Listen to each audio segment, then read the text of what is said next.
in the bright sky, look down where he lay, the little Lord Jesus asleep on the hay.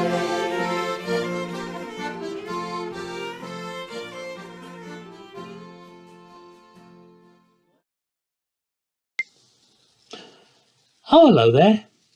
Welcome to the Bethlehem Inn. What can I get you to drink? Wine. A good choice. I make it myself, you know. It's the best around. Sorry it's so busy, but things have gone absolutely crazy. People have come streaming into the town from all over the place because of what's happening. The government's got some nerve, if you ask me, making everyone travel just to comply to the restrictions of their census. Still, having said that, it's good for business. So what are you doing here then? You here for the census as well? Ah, you're from the BBC. Of course. Now, don't tell me. It's Ruth, isn't it? I thought I recognised you. You're the woman off the telly, aren't you? The one who does the outside broadcasts for the 6 o'clock news. I didn't think the Bethlehem Broadcasting Company would send someone out here for anything. And so why are you here? Oh, I see. You want to know about that little kerfuffle that happened yesterday, do you? And you want to interview me too? Great. Here, have your wine. On the house. Well, where do I start? Because it was all a bit strange, really.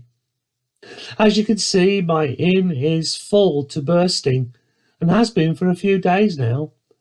Of course, this is the best inn in town.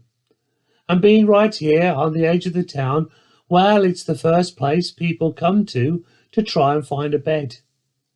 That, and also the reason being that Rachel, my wife, happens to be the best cook around, and everyone knows it.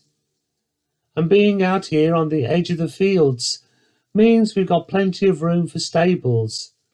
And we've got a great stable block just around the back, which my son looks after, and he's so good with animals.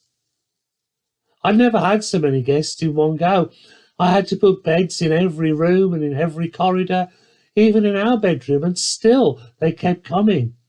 I had to turn people away again and again.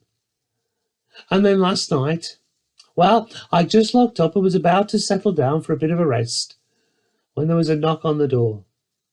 I called it a knock. It was more like a boot nearly kicking the door in. I wasn't going to answer it, but my wife Rachel said that we should. It was a clear, cold night, and the folk outside the door were standing there looking frozen. The bloke said he'd tried everywhere he could, but no one had any room for them. And so I told him, well, neither have I, and went to shut the door. But God save us, he put his dirty great size 10 sandal in it. Then he looked around and said to me very quietly, my wife is having a baby. I thought, I really should shut the door then, foot or no foot. Who'd want to be bothered about such things? You wouldn't want to get caught up in all of this, would you, if you weren't careful? Midwives, buckets of hot water, towels. I'd had enough of that when my lad was born and vowed then never again. But Rachel, well, she's sentimental about babies. She would have given them our bed or just a bench in the kitchen even, but I was having none of that. There was one stall left around the back of the stable.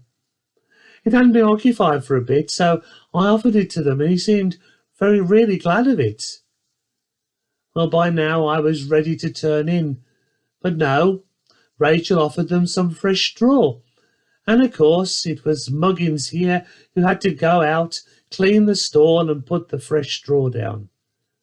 And if that wasn't enough, she made me take out some of our best blankets as well. I ask you, all of this for a couple of strangers.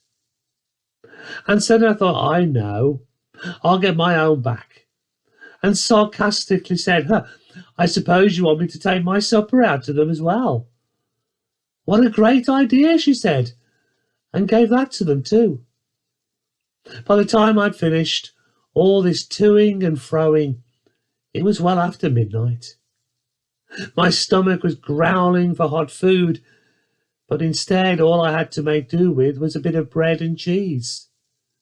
My feet were sore. I'd been on them all day long. My back was aching from humping all that fresh straw around, and to cap it all, my bed was now blanketless, and the night as cold as ever. Mind you, it wasn't much better in that terribly draughty stable. The air was a bit smelly from all the animals that were there, and all that they were doing, if you know what I mean. But as tired as I was, I just couldn't rest. At about 3 in the morning I went out, and the night was as bright as the day. I just peeped in to make sure that they were all right. They'd put the baby in some soft woolen cloth, laid on some very fine linen, right there in my manger. Yet I'd never seen a child so content in a cradle made up of bits of old hickory and cedar. In that cold, smelly stable, with a breath of oxen and asses around me, when that little child just opened his eyes, I felt as if I was looking into heaven. And I was ashamed. Ashamed that I had withheld what I had from this little mite who had just been born. In the dark of the night, I knelt in that stable and just, very simply, thanked God for his birth. And yes, that's the story. I hope you managed to get it all down. So, when am I likely to see myself on the news then? What? You don't think that story is newsworthy enough to be broadcast? Well, just you wait and see. This is a story that will change the world forever.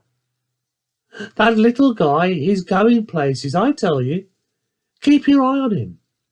Just mark my words. You'll wish you had been the first to break the good news of what happened in Bethlehem last night. They'll name a special day after him, you can bet. A day that we'll all remember. So now, Mrs. TV lady, about that glass of wine you're drinking. That'll be 20 shekels, please.